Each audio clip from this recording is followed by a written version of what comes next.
हर हर महादेव दोस्तों, आप सुन रहे थे मेरे साथ मैं तेरी हीर भाग 30।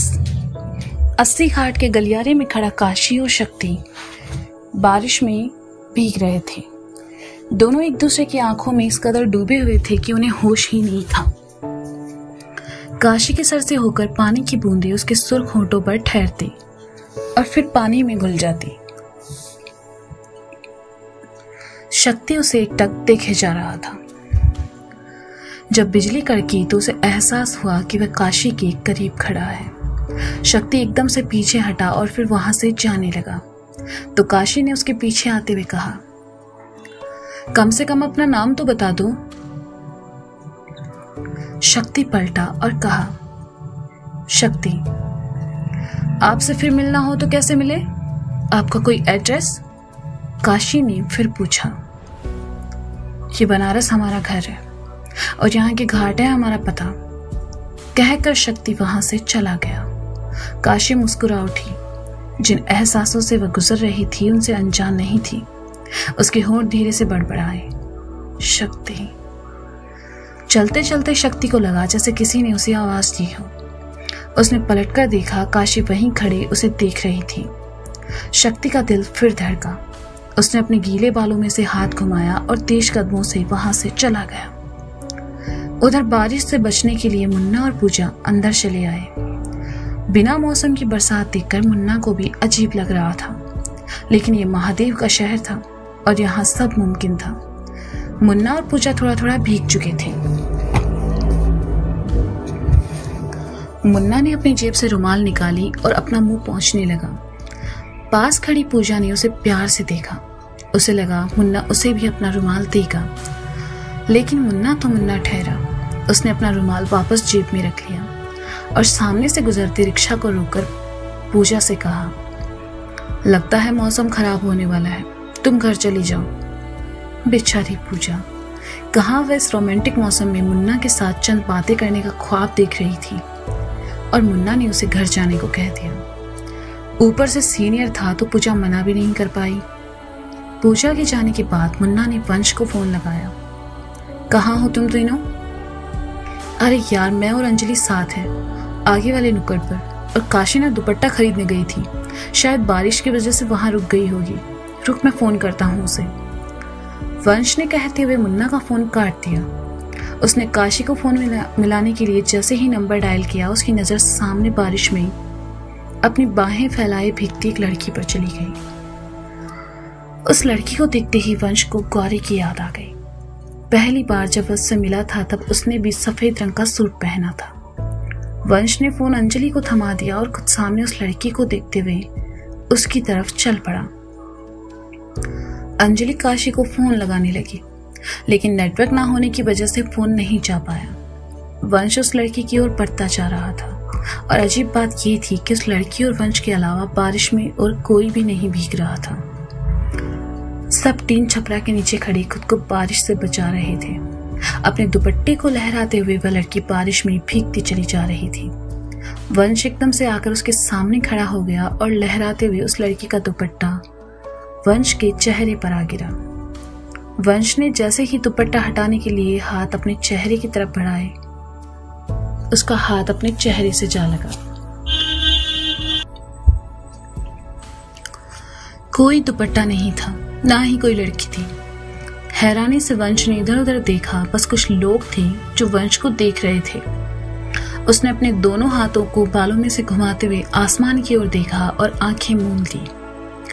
बारिश की वो ठंडी बूंदें उसके चेहरे को भिगा रही थी। शक्ति जब आंखों से ओझल हो गया तो काशी के होंठों पर मुस्कान तैर गई, जो कि जाने का नाम नहीं ले रही थी। बारिश में भीगी काशी चमकदार आंखों से 80 घाट की खूबसूरती को निहार रही थी। पास ही चाय की टपरी पर जहां रेडियो पर कोई गाना बज रहा था और इस वक्त काशी के एहसासों को बयां कर रहा था। गाने को सुन काशी अपने दुपट्टे को लहराते हुए बारिश में भीगने लगी और फिर गीले दुपट्टे को अपने चारों ओर लपेट लिया। काशी की आंखों के आगे शक्ति का चेहरा आने लगा। वह मुस्कुराकर जाने के लिए जैसे ही मुड़ी, अपने पीछे खड़े राजन से जा टकराई। पिछले 5 मिनट से राजन उसे देख रहा था। जब काशी बेपरवाह से बारिश में भीग रही थी। राजन खा जाने वाली नजरों से काशी के चेहरे को देखने लगा। राजन को वहां दिखते ही काशी के चेहरे के भाव बदल गए। बारिश भी थोड़ी धीमी पड़ चुकी थी। काशी साइड से निकलने को हुई तो राजन उसके सामने आ गया और कुटिलता से मुस्कुराते हुए कहा, घर जा रही हो? चलो हम छोड़ देते हैं। नो थैंक यू कहकर काशी फिर से साइड से जाने को हुई, लेकिन राजन तो बेशर्मों की तरह फिर उसके सामने आ गया और कहा, सोचा था तुमसे कॉलेज के इलेक्शन के बाद मिलेंगे, लेकिन आज जब तुम्हें भीगते हुए देखा तो उफ, क्या लग रही थी तुम। कसम से दिल आ गया तुम पर। चलो हम छोड़ देते हैं, इतनी बारिश में अकेले जाओगी? कहते हुए राजन ने काशी की नाजुक कलाई पकड़ ली। राजन के छूते ही काशी की भवें तन गई और चेहरे पर कठोरता उभर आई। उसने राजन की आंखों में देखते हुए कहा, हमारा हाथ छोड़ो। अरे हम तो जिंदगी भर तुम्हारा हाथ थामने की सोच रहे हैं और तुम हो कि छोड़ने की बातें कर रही हो। राजन ने कुटिल मुस्कान के साथ कहा, हमने कहा हमारा हाथ छोड़ो। काशी ने एक एक शब्द पर जोर देते हुए कहा, अरे इतना का भाव खा रही हो? बनारस की आधी लड़कियां मरती हैं हम पर और हम हैं कि तुम पर मर मिटे हैं। अब चलो, राजन ने कहा। काशी ने आंव देखा न था खींच कर एक तमाचा राजन के गाल पर रसीद कर दिया। थप्पड़ की गूंज इतनी तेज थी कि आसपास के लोगों का ध्यान भी उस तरफ चला गया। गुस्से से राजन तमतमा उठा। उसकी आंखें लाल हो गई और चेहरे पर नफरत के भाव आ गए। आज के बाद दोबारा कभी हमारा रास्ता रोकने की कोशिश की तो वो हाल करेंगे तुम्हारी। हमें तो क्या, बनारस की किसी भी लड़की को देखने से पहले 100 बार सोचोगे। कहते हुए काशी जैसे ही जाने लगी, राजन ने गुस्से से काशी का हाथ पकड़ा और उसकी पीठ से लगाते हुए नफरत और गुस्से भरे भाव के साथ कहा, राजन प्रताप सिंह नाम है हमारा। एक बार जो चीज हमें पसंद आ गई उसे हम हासिल करके ही रहते हैं। काशी राजन की पकड़ से छूटने की कोशिश करने लगी, लेकिन खुद को छुड़ा नहीं पाई। वहीं पास ही खड़े एक बुजुर्ग ने जब राजन को देखा तो आकर कहा, ए राजनवा, ये सब का है? जो शिवम भैया की बिटिया है, छोड़ो इसे। राजन ने जवाब न देकर अपनी पैंट के पीछे रखी बंदूक निकाली और बुजुर्ग को दिखाते हुए कहा, चचा, जिंदगी से प्यार नहीं है तुमको? बुजुर्ग खामोश हो गया तो राजन ने बंदूक वापस रखी और काशी को अपने सामने करके कहा, कान खोलकर सुन लो काशी गुप्ता, हमारी नहीं तो किसी की नहीं होने देंगे तुमको। कहते हुए राजन ने जैसे ही काशी को चूमने के लिए अपने होठों को आगे बढ़ाया, एक जोरदार घूंसा आकर उसके मुंह पर लगा। काशी ने देखा राजन को मारने वाला कोई और नहीं बल्कि उसका भाई वंश है। काशी की आंखों में आंसू भर आए। वंश ने काशी को अपने पीछे किया और राजन को घूरते हुए कहा, काशी को छूने से पहले एक बार उसके बैकग्राउंड के बारे में जान लेता तो अच्छा होता राजन सिंह। राजन के लड़कों ने जैसे ही वंश को देखा, चारों उसकी तरफ बढ़े तो राजन ने रुकने का इशारा किया और बेशर्मों की तरह मुस्कुराते हुए कहा, अरे रुको रुको, होने वाला साला है अपना। वंश ने सुना तो उसका खून खौल गया। उसने आगे बढ़कर राजन की कॉलर पकड़ ली और गुस्से से कहा, मेरी बहन है वो, समझा? और ये मैं कभी बर्दाश्त नहीं करूंगा राजन कि तुझ जैसे घटिया आदमी की जुबान पर उसका नाम भी आए। दूर रह उससे। नहीं तो क्या? राजन ने वंश के गुस्से को बढ़ाते हुए कहा, क्योंकि वह जानता था वंश शॉर्ट टेम्पर है। गुस्से में वह ऐसी गलती जरूर करेगा जिससे वह खुद ही मुसीबत में फंस जाए। और वही हुआ। वंश ने राजन के मुंह पर 2-3 घूंसे और जड़ दिए। वह आगे उसे मारता इससे पहले ही मुन्ना और अंजलि वहां पहुंच गए। मुन्ना ने आकर वंश को पीछे से पकड़ा और राजन से दूर किया। मुन्ना छोड़ मुझे, मैं इसे जान से मार दूंगा। इसने मेरी बहन को छूने की हिम्मत कैसे की? मैंने कहा ना छोड़ मुझे। वंश ने मुन्ना की मजबूत बाहों में छूटने की कोशिश करते हुए कहा। मुन्ना ठंडे दिमाग वाला लड़का, उसने देखा आसपास बहुत सारे लोग हैं। वह नहीं चाहता था कि बात बढ़े, इसलिए उसने राजन के आदमियों से राजन को वहां से लेकर जाने को कहा। राजन ने भी भीड़ देखकर वहां से निकलने में ही अपनी भलाई समझी और वहां से चला गया। वंश ने उसे जाते देखा तो मुन्ना से छुटकर जीप की तरफ चला आया। गुस्सा इतना था कि वंश ने गाड़ी के बोनट पर एक घुसा दे मारा। अंजलि काशी का हाथ थामे हुई थी और दोनों शांत थी। मुन्ना वंश के पास आया और कहा, निकल गया गुस्सा या अभी और बाकी है? तुम्हें बीच में नहीं आना चाहिए था मुन्ना। उसने काशी के साथ बदतमीजी की और ये मैं कभी बर्दाश्त नहीं कर सकता कि मेरी बहन को कोई गंदी नजर से देखे। उस राजन को तो मैं छोड़ूंगा नहीं। वंश की आंखों में गुस्सा उबल रहा था। गुस्सा हमें भी आता है वंश, लेकिन इस तरह सबके सामने, सबके बीच ये सब? वो तो चाहता ही है कि तुम हाथ उठाओ। राजन के पापा और बड़े पापा की पहले से दुश्मनी है। इसी बात का फायदा उठाकर तो राजन बार बार हमसे उलझता है। खैर छोड़ो ये सब बातें, चलो घर चलते हैं। मुन्ना ने वंश के कंधे पर हाथ रखते हुए कहा तो वंश ने उसका हाथ झटक दिया और कहा, तुम्हारी ये गांधीगिरी ना तुम्हें मुबारक मुन्ना।